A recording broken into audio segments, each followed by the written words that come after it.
আরবরা প্রকাশ্যে ইসরায়েলের বিরোধিতা করলেও পর্দার আড়ালে খেলছে এক অন্য খেলা। এবার মুসলিমদের সাথে সংযুক্ত আরব আমিরাতের বিশ্বাসঘাতকতার বড় নজির প্রকাশ্যে। দেশটির আঞ্চলিক উচ্চাকাঙ্ক্ষা এবং ইসরায়েলের সাথে গভীরতর কৌশলগত সম্পর্কের আভাস দিচ্ছে নতুনভাবে নির্মিত রানওয়ে এবং বন্দরগুলো। ভারত মহাসাগরের সুকট্রা দ্বীপপুঞ্জ থেকে শুরু করে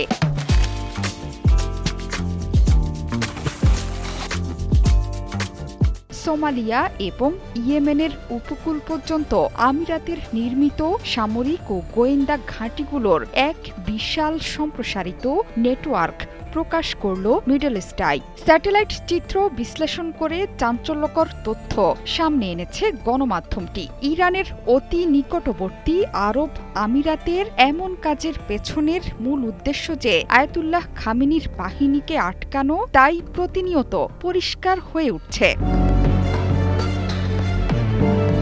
বিশ্বের ব্যস্ততম শিপিং লেনগুলোর মধ্যে অন্যতম এই নিয়ন্ত্রণ বলয়ের পরিধি 2023 সালের 7 অক্টোবরের পর থেকে দ্রুত গতিতে বৃদ্ধি পেয়েছে। ঘাঁটির নির্মাণ এবং সম্প্রসারণে আমিরাতের অংশীদার ইসরায়েল, মার্কিন যুক্তরাষ্ট্র সহ অন্যান্য সহযোগী দেশ। এই দ্বীপগুলোতে অবস্থান করছেন ইসরায়েলি কর্মকর্তারা। ইসরায়েলি রাডার ব্যবস্থা এবং অন্যান্য সামরিক নিরাপত্তা সরঞ্জামের মাধ্যমে ইয়েমেনের প্রতিরোধ যোদ্ধাদের হামলা থেকে রক্ষা করতে তেল আবিবকে সাহায্য করছে আমিরাত। ইসরায়েলি কূটনীতিক মিডল ইস্ট আইকে বলেছেন, কূটনৈতিক সম্পর্ক স্থাপনের আগেও আমিরাত এবং ইসরায়েলের মধ্যকার সম্পর্ক খুব উন্নত ছিল, যদিও সেটি নীরবতা আর গোপনীয়তার চাদরে মোড়া ছিল।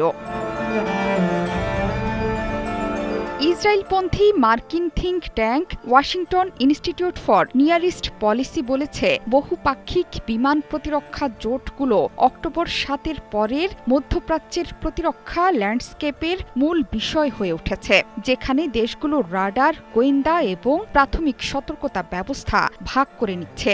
এই নেটওয়ার্কের বিকাশ আমিরাত এবং ইসরায়েলের মধ্যে গভীর হওয়া কৌশলগত নিরাপত্তা অংশীদারিত্বের সাথে যুক্ত, যেটি 2020 সালের আব্রাহাম অ্যাকর্ডসের মধ্য দিয়ে পূর্ণতা পেয়েছে।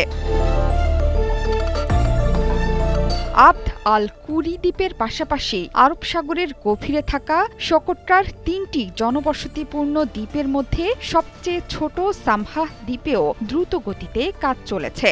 স্যাটেলাইট চিত্রে দেখা গেছে 2024 সালে দ্বীপটিতে একটি এয়ারস্ট্রিপ নির্মাণ কাজ শুরু হয়েছিল। উপসাগরীয় অঞ্চল এবং আরব সাগরের মধ্যকার সমুদ্র পথ পর্যবেক্ষণের জন্য দ্বীপটির অবস্থান আদর্শ, যে পথ দিয়ে বিশ্বব্যাপী বাণিজ্যের প্রায় 12% চলাচল করে। 2025 সালের 25 মার্চ থেকে 4 এপ্রিলের মধ্যে সামহাহ এর পশ্চিম দিকে একটি অস্থায়ী বালির বাঁধের উপস্থিতিও দেখেছে মিডল ইস্ট আই। এই ছোট বালির বাঁধ অস্থায়ী সামুদ্রিক নিষ্কাশনের জন্য তৈরি হয়েছে বলে মনে করা হচ্ছে, যেটি বিচ্ছিন্ন সামরিক নির্মাণ প্রকল্পের একটি সাধারণ প্রবণতা।